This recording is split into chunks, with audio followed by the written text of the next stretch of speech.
LinkedIn presents.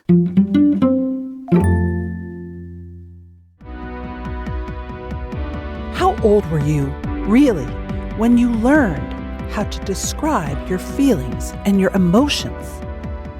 I'm Morra Aarons-Mele, and this is The Anxious Achiever, the show that looks at the intersection of mental health and work and asks, how can we do both better?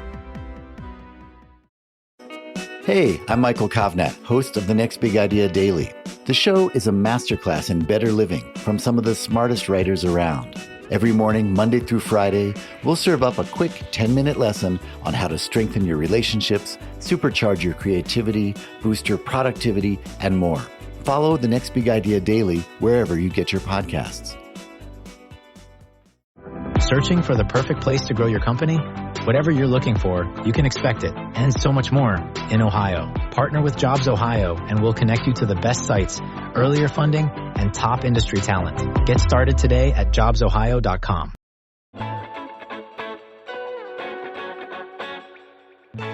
Today's guest helped pioneer the concept of social emotional learning. It's a process by which people learn to manage their emotions, set goals, and most importantly, build relationships with other people. It's super important in the childhood years, but honestly, something a lot more adults would also benefit from. Tim Shriver helped spread this concept as co-founder of the nonprofit Castle, which has been around for 3 decades. But it's not the only way that he's worked to increase our emotional transparency, fluency, and intelligence. Shriver's also a filmmaker, chairman of the Special Olympics, and host of the podcast Need a Lift. And yes, you might recognize the name. He is a Shriver, brother of Maria Shriver, and he's a member of the extended Kennedy family, the storied American dynasty. We'll talk about that and the ways being part of that family made him a likely or unlikely person to get on the path of social and emotional learning and helping people around the world have more productive, difficult conversations. We'll talk about the role of faith, mental health, and where his biggest passions lie today.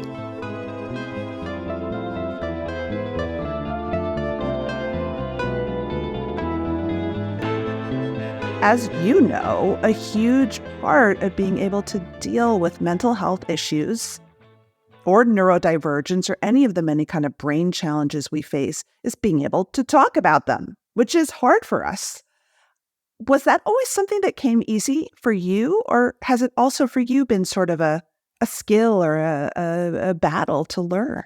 Well, first of all, thanks for having me, and thanks for sort of being in the same world, in the world of prevention, in the world of mental wellness, in the world of mental health, in the world of the treatment of mental illness. I mean, these are all slightly different variations of the same theme, which is that, we want to raise our kids and we want to live in communities and we want to have lives that feel healthy and flourishing and safe. And jobs, and have leaders who are really good at this stuff. Yeah, that's what we all kind of want. So the question we were asking as teachers and so on is, why are we seeing such overwhelming numbers of children who didn't connect with their teachers, who didn't feel motivated by the academic content, who were struggling with their own emotions and with their relationships, why there was so much checking out and violence and so on. And our conclusion was kind of simple, which is that schools needed to have skills in how to promote the social and emotional development of children alongside the academic or cognitive development of children. That's actually how children learn, is by having their emotions in tune with their relationships and having their relationships drawing them into learning and experiences that matter to them, and therefore they want to acquire new knowledge. So they want to learn the dates of the Civil War or the elements of the periodic table or the structure of a poem or how to write. They want to learn all these things because it matters to someone and it matters to them, right? But if we don't do the it matters part, like the relationships and the purpose, we cut out a lot of kids who otherwise we might be able to reach. So your question is kind of, did it always come naturally to me? At some level, the answer is a clear no. Emotions were not a big topic of conversation in my family as when I was a kid.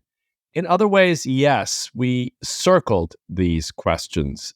Faith was a big part of my upbringing, and so we would sort of circle the questions of meaning and grief, the questions of ultimate purpose and service, the questions of how do we create systems and cultures and family systems where people belong and feel trusted. We didn't have the emotional language, but we had sort of a proxy for it. It's not as good, but I think what I would say is when I started as an educator, I intuited that there was something I needed to learn about how to be more explicit in a non-religious setting. Obviously, schools are not religious. How can we be more explicit in a setting like that about the things that matter to us in a way that motivate and can inspire us and our kids to want to learn more and be better citizens? I think we're better now as a culture at naming emotional situations, being able to say, I don't feel good today. I feel sad. I feel bad. I feel mad. Not always glad. Like when I was a kid, if you weren't glad, something was wrong with you. So, you should be happy. I think we're better at allowing each other the space to feel how we feel. And we're getting better also at figuring out how, even if we feel bad, how do we manage? That's the key. Detaching, if you will, how I feel from what I'm going to do about it. The thing that I care about is that at least when we feel bad and we're going to act in a way that is maybe disruptive or challenging or hard, we're not doing it just by habit. We're at least saying, do I want to punch the wall right now? Okay, fine. I want to punch the wall, to be extreme. Right. You're making the choice for the behavior. Yeah. And, I was in a classroom the other day. A fifth grader was presenting, a bunch of fifth graders were presenting. This one kid at the end of the presentation said, I want to say one more thing. And the teachers were like, no, we have to go. And he said, no, I want to say one more thing. And he goes, there's a word that makes me mad. And he says, I can't remember what it is. And then he goes, oh, no, I remember. It's autism. Autism makes me mad. And then he said, but it also makes me sad.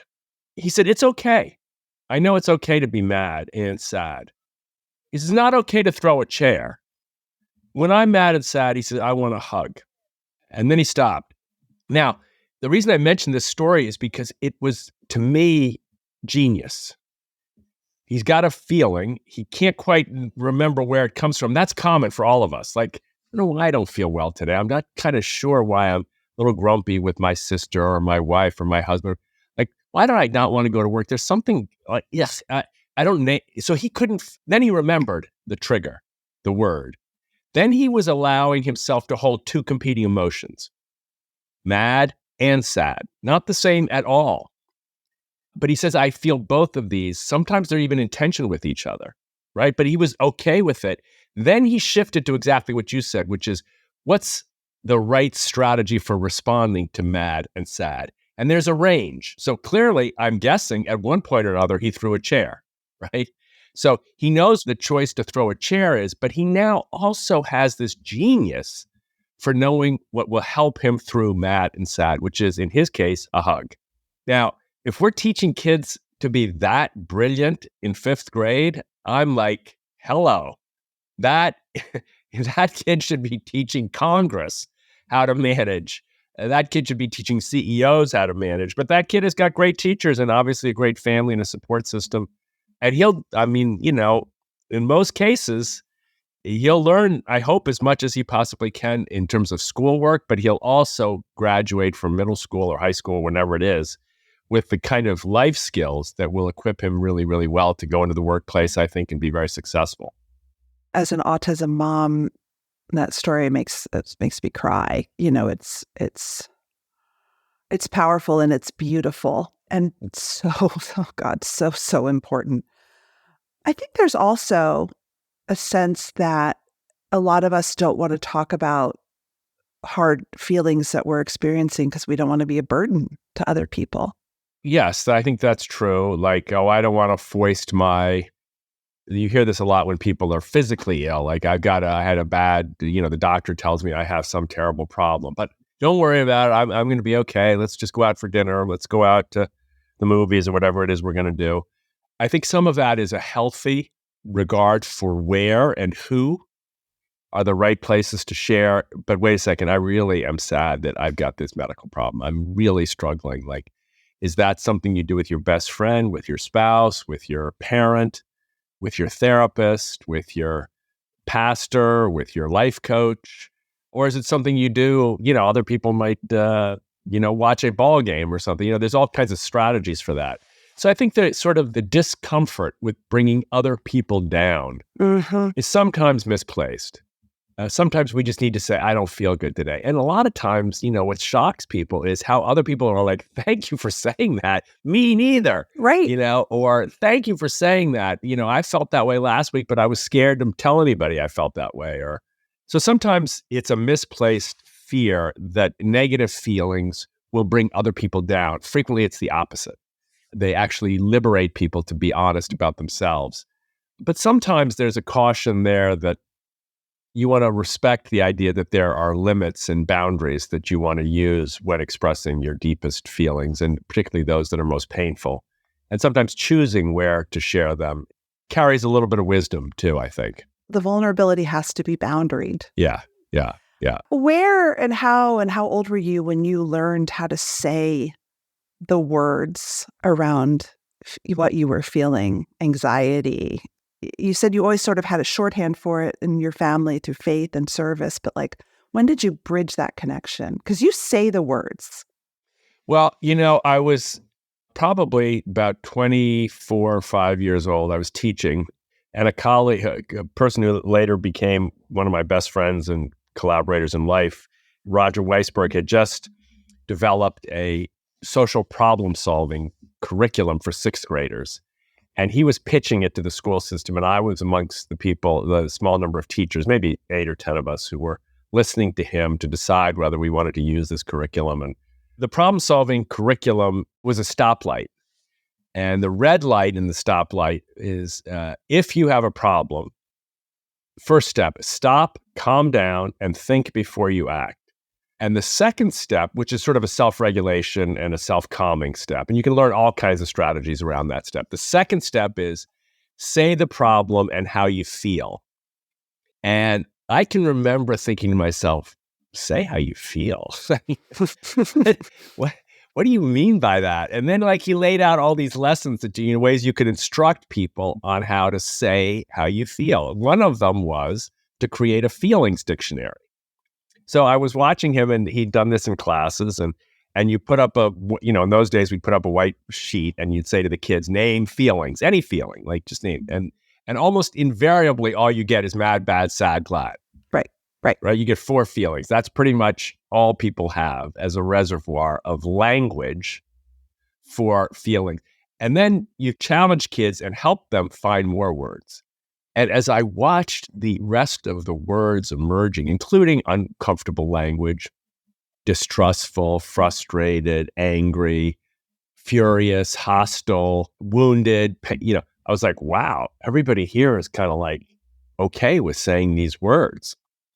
And really, Morra, that was the moment at which I realized that I needed to become more conversationally comfortable with words that may have made me feel like these were prohibited. You shouldn't say furious. You shouldn't say bad.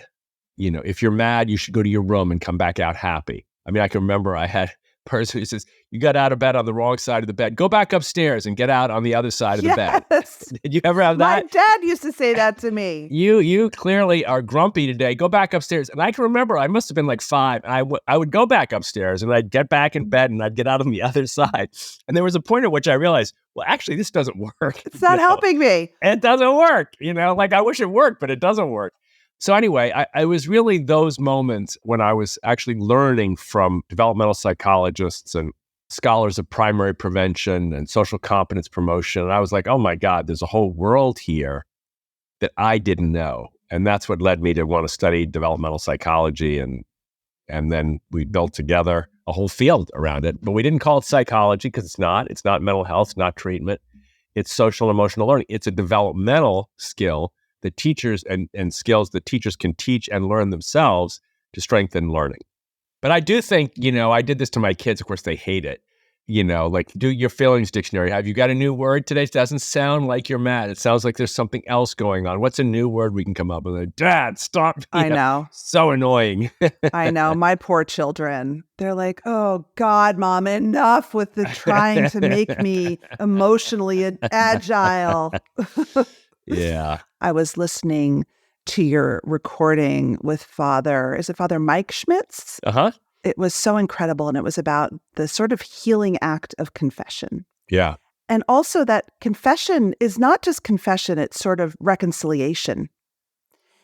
You said that the act of confession, or actually maybe it was Father Mike, that the act of confession is taking off a mask. You've talked about the role of faith as sort of lifting a weight that helps you grow closer to who you actually are.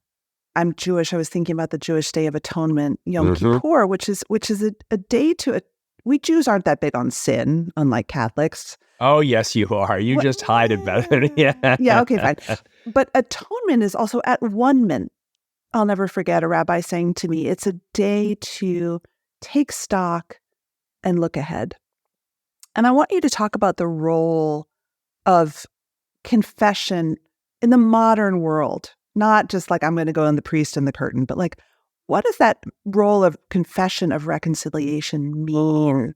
Well, I think if you look at the history, the origins of Yom Kippur, the origins of the reconciliation practices that emerged in the early Jewish communities that surrounded Christianity and then became Christianity, they share a common, if I can put it this way, spiritual metaphor. It's exactly what you just said.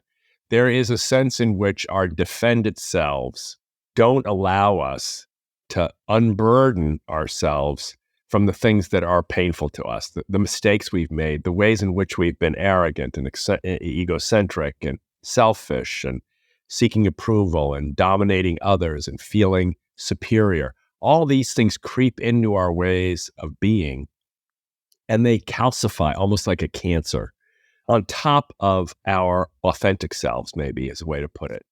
So these religious traditions knew this was happening. And so they developed rituals. Yom Kippur once a year. In the Catholic tradition, confession was once a week. Today, we've morphed these into non-religious rituals. You see your therapist once a week. You may have a meditation practice every day. You may have a journal writing practice twice a day. You may have a contemplative or a silence practice twice a day. You may have a weekly call where you share something with your best friend or with your parent. Or your coach, right? Your executive coach, yeah. Or your coach, yeah, exactly. So these are all rituals that I think are designed, but sometimes don't make it explicit, are designed to enable us to free ourselves from the things that we've done that are keeping us from being who we want to be. Not the things, so often in therapeutic and educational settings, we figure out what someone else did to us. My mother was terrible to me when I was 4. My father never paid attention to me when I was 7, or my teacher called me a name when I was 9. All these traumas that we have that someone else did to us. Very important. I don't mean to diminish them. But there's also what we've done to others. And sometimes we're like, wait a minute, no, I there was a reason why I insulted you more. I mean, you said something to me. That's why I insulted you. No, the religious sensibility is that doesn't matter whether she insulted you or not. Free yourself of the pain you're causing yourself by feeling hostile and angry and superior and indifferent to the other. Almost like unattaching. Yeah, it's a detachment exercise, exactly. But sometimes the hardest thing to detach from is our own wounds we've caused others and ourselves. Because we're so defended, wait a minute, no, I didn't. And I didn't mean it that way. And she took it the wrong way, or she deserved it because of what she, those are all justifications that just keep us locked up. So I do think that the religious traditions, I mean, again, people listening to this may think, I was raised Jewish or I was raised Catholic. Those were horrible. They're terrible things. I've got to get rid of them. They hurt me. And I don't mean to be dismissing the ways in which organized religion has sometimes been an enemy of healthy mental health strategies. But I'd noticed, and Father Mike was helpful on this, I'm noticing that some of these religious practices and rituals at their best, have been the forerunners to the most modern and most contemporary and most important ways of finding our best selves and our truest selves. Yeah. I'm not a religious person, but one of the things that I've loved most about observing Yom Kippur is that it truly is a chance to start again. Yeah. Which is so hard and so not true in reality, but the idea that you could try.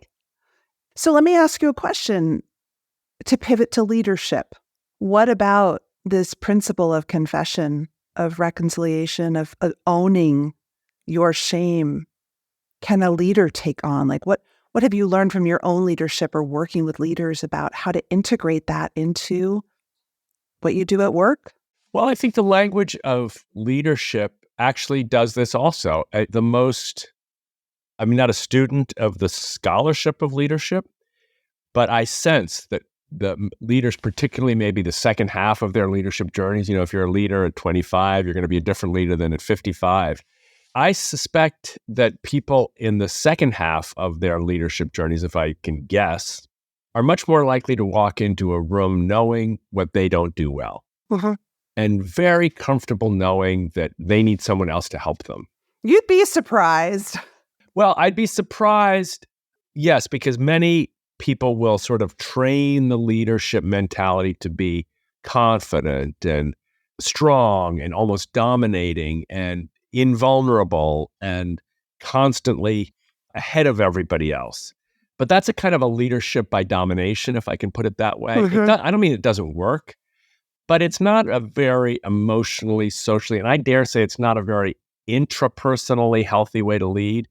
I think leaders who empower others, who make others believe in themselves, you see this even in the literature back in the 70s and 80s, the new generation of leaders is all about recognizing talent, all about finding and developing talent. So if I'm a leader who's just command and control and telling everybody what to do, I'm not developing talent. I'm developing sycophants. And I don't think that's a very healthy strategy. So I think, you don't want your leader to walk in and say, oh, I was mean to my 14-year-old today. And by the way, I yelled at my husband or my wife or whatever it is. We don't want leadership as confession, but leadership as a rich awareness of one's own limitations and a capacity to say, I'll never forget, I was in the principal's office as a young teacher, maybe in my late 20s, and the principal was called by the superintendent. I could almost hear the superintendent was yelling at him. And he hung up the phone, and I said, what the hell was he upset about? What was he saying? And my colleague, Red Verderame, said to me, well, he was saying that the discipline issues here are out of control, and he's right. And I was like, he's not right. We have to tell him we're doing everything we're supposed to. No, he said, he's right. He's got a point. We're not getting it done. I was like, wait a minute. Where do you, if you're in politics, that's hard to do, as we see, and I was raised to some extent by people who thought politically. It's not to say that my mom and dad weren't open, but, it was like you're in a battle all the time to prove you're right in politics. Unfortunately, that's the old model. It's not a great leadership model. I think, like Red Verderame taught me that day, and I do this, I hope I do this a lot. People that work with me might tell me I'm wrong about this, but I hope I say when I make a mistake, hey, we made a mistake. We called it like we saw it, and we made the wrong call. Or I didn't get back to you in time. My bad. Or, I said I was going to do something, and I didn't do it. No excuses. Unacceptable. Sorry, it's on me. That kind of language is like, oh, okay. That takes it out of the room, right? That's who he is. That's who I am. He made a mistake, and let's move forward. Yeah. Without a loss of status. Yeah, I don't think so. I think it's a status gain, but it is a little bit counterintuitive in some respects. You have one goal: find the perfect place to grow your company. You don't have time for empty promises, and at Jobs Ohio, we don't have time to make them. You deserve a partner who gets it, someone who understands your vision and the seamless path to sustainable growth. Expect this and so much more in Ohio, where you'll benefit from the best sites, earlier funding, and the top industry talent you've been searching for. Bring your business to Ohio and join our centuries-spanning tradition of movers and shakers. Get started today at jobsohio.com. I think also, you talk a lot about polarization and the sense that if I give any ground to my rival, to my enemy, God forbid, I lose my status, is so pervasive and I think so toxic. And I see this when I work with companies who are very siloed, and like each team is sort of, we're team A and we are not going to cede any ground to team C because then they might get noticed by the CEO or they may get more funding, right? So we are like team A only. I mean, look, I've worked with people that run large companies. A lot of times this comes down to compensation. Like if I brought the client in, I get the bonus, you don't, because you didn't bring the client in. But if you introduced me to the friend who brought me to the lunch that allowed me to meet the client, that brought the client in, I try to deny it. No, she wasn't involved. I did this. I went to the lunch. I got in above. A lot of times that's bad compensation and incentive structures. And I think really smart HR people are trying to think a lot these days about how you incentivize people to cooperate. Because we know that if you and I are working together on getting new clients, we're going to be more successful. And if I'm holding on to my hopes and dreams about these 3 clients I'm trying to bring, and you're holding on to yours, and we're never talking about what you're doing and what I'm doing, I don't want you to know that I'm doing, we're on the same team for God's sakes, but I'm incentivized to compete against you rather than with you. Organizations have to figure out how do we incentivize, how do we promote cooperative work and honest, shared work, not because it's the nice thing to do, although it is, but because it's actually more effective. Let's talk about anxiety. I think, like me, you believe that anxiety can be adaptive. What's your own relationship with your anxiety like these days? So I feel pretty balanced. I have a big family, so that means kids, grandchildren, siblings, cousins.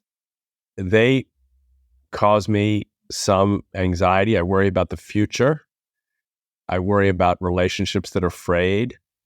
I worry about, will people find a way to get along? So there's a whole series of sort of, I'd call social relationships that give me some sense of anxiety about where I am. Am I doing the right thing? Those kinds of things. I'm not too anxious about work. I feel like I've got a low grade anxiety about performing.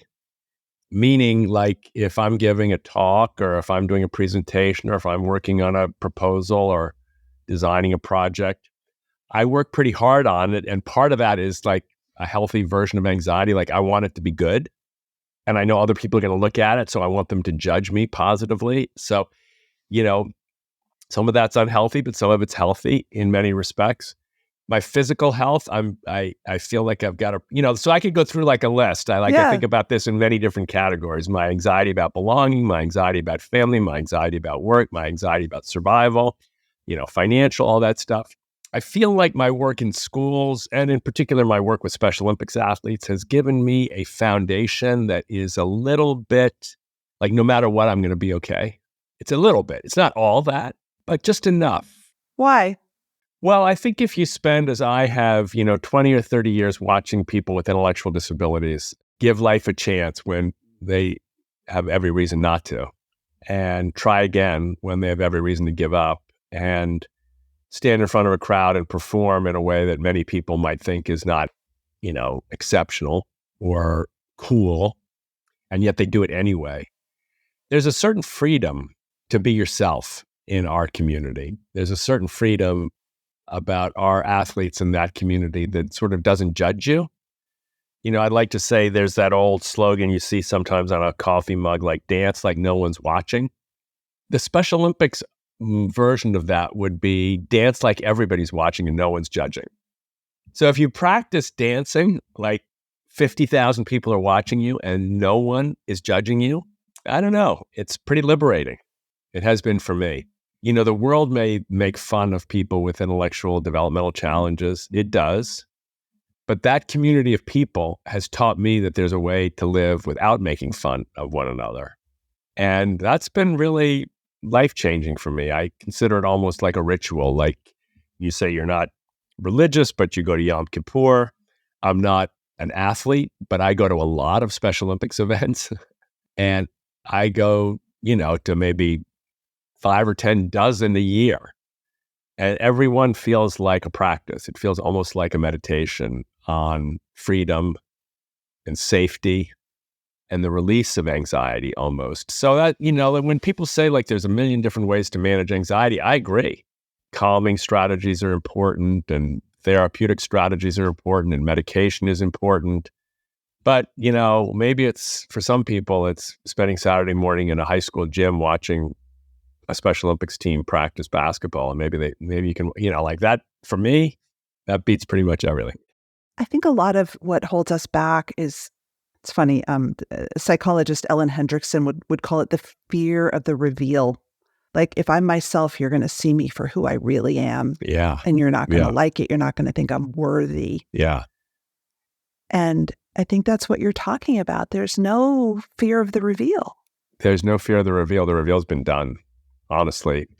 If you're a person, let's just say, who has Down syndrome and you're 4'11", your facial characteristics and you're 12 years old have been telling the world that your whole life that you have Down syndrome, and your stature is not going to land you on the cover of Glamour, and it's not going to put you in a movie, and it's not going to make you rich and famous. You just kind of know it. Like, I think our athletes kind of know it. And yet they come out and they go, here I am. Like, you don't like it, it's your problem. And that is an enormous emotional achievement. What's your advice for people who want to turn pain into purpose? That's something also that you talk about a lot. Yeah. Well, the first piece of advice is to be in touch with your pain. A lot of times people turn their pain into aggression and hostility towards others, scapegoating, name-calling, divisive behavior, because they've not first noticed that it's their pain talking. So the first step in turning pain into purpose is to be in touch with your pain, sadly. It's inner work.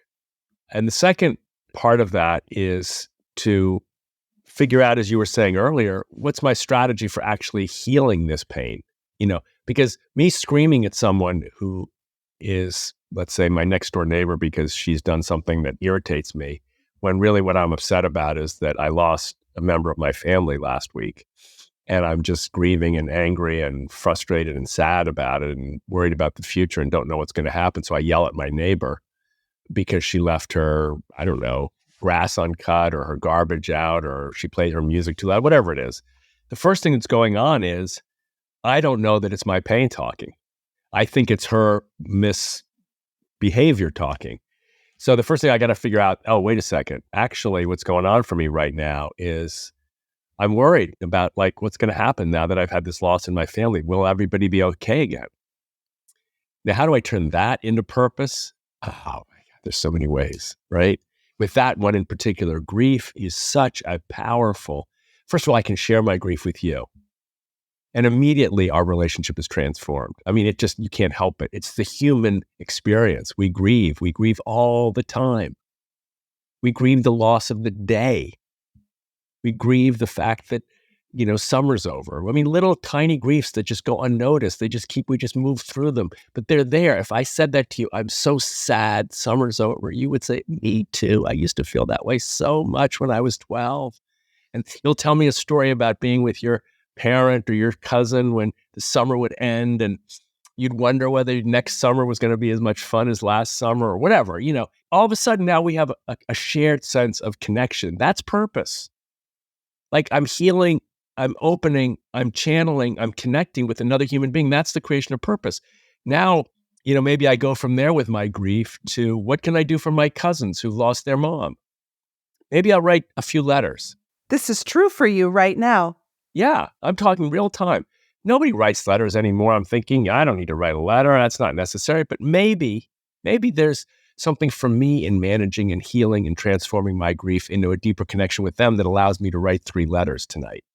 And then maybe there's some larger dedication I can do to something that my aunt believed in that would give me a sense in which her life is still alive in me. I mean, I'm just giving you examples off the top of my head, but these are all things that we have at our disposal all the time.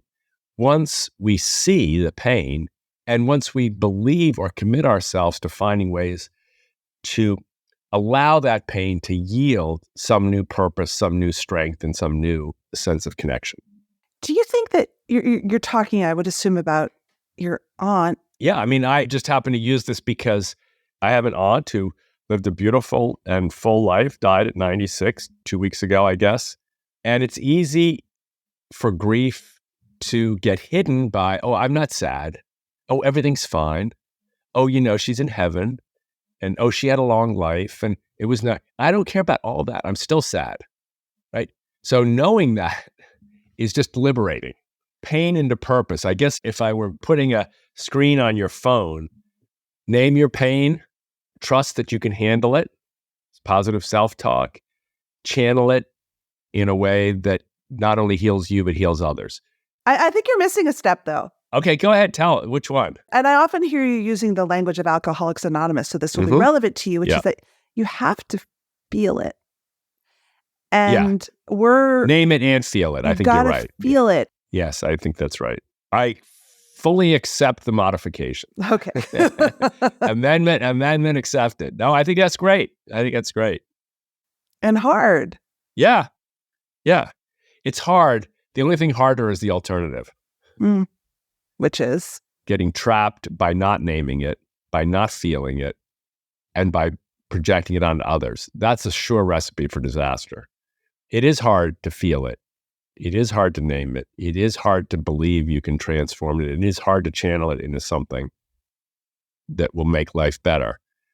But it's a lot harder to live with it and let it destroy you by persisting and, as they say, having free rent in your soul. That's just, I think, pretty consistently a painful way to live. For yourself and the people that you love. And the people that you work with. And maybe most importantly, maybe just most selfishly for yourself. It's like it's not, you're not going to sleep at night. You're not going to eat well. You're not going to get the exercise you want. You're not going to have the friends you want. You're not going to manage disappointment the way you wish you could. You're not going to go for the gusto. You're not going to carpe diem when you feel like you wish you could, because you're going to be trapped in a sort of a cyclical, self-defeating pain that you don't even know is there. My last question is advice, practical advice for someone who's listening, who's a leader. Unfortunately, I wish we could be like a classroom of kids who all get together and learn how to identify our feelings. That can be hard. So how do I both learn my own emotional flexibility, but also get my team learning and thinking that way? Yeah. Well, I mean, of course, every organization's different, but maybe back to the simple steps routine.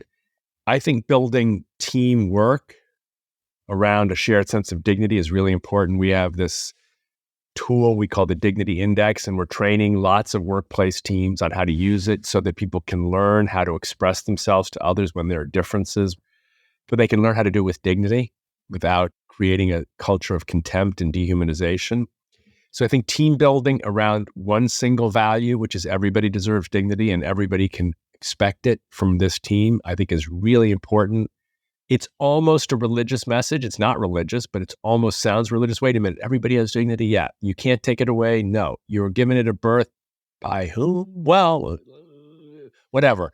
But so I think that's one. I think the second thing is don't underestimate the importance of having your workplace and your colleagues be involved in things beyond the workplace. We've seen with big companies and small companies, the power of a company having 8 or 10 or 200 employees come out once a year for a Special Olympics event and serve water or line the track or cheer or give medals or, whatever it is, serve sandwiches. You can't believe what people say when they go back to work. I don't care whether they're working at McDonald's or Coca-Cola, whether they're working at Jack's Bike Shop or at the neighborhood diner. They go back and they go, oh, we're a completely different group of people after that experience. There's something that binds people in the work of serving and opening yourselves to others that is really powerful. So I think this message that, workplaces deserve and should engage people in volunteerism and in community building actively as part of what we do at work is really, really important. So those would be my 2 quick suggestions. 1, build dignity on your team and with your team. And 2, take your team to places they don't normally go so they can see how they can serve others. We built it for kind of working on how do we improve our politics. But the biggest audience we've had is business, is companies that really want to bring dignity to the workplace. And so we're excited about that. We're excited to share it with companies when they take a look at it and they'll see. I mean, HR people get it like that and they go, whoa, we need this. Quack, quack. So that's great. It's really exciting. Well, Tim Shriver, thank you very much. Thanks for having me.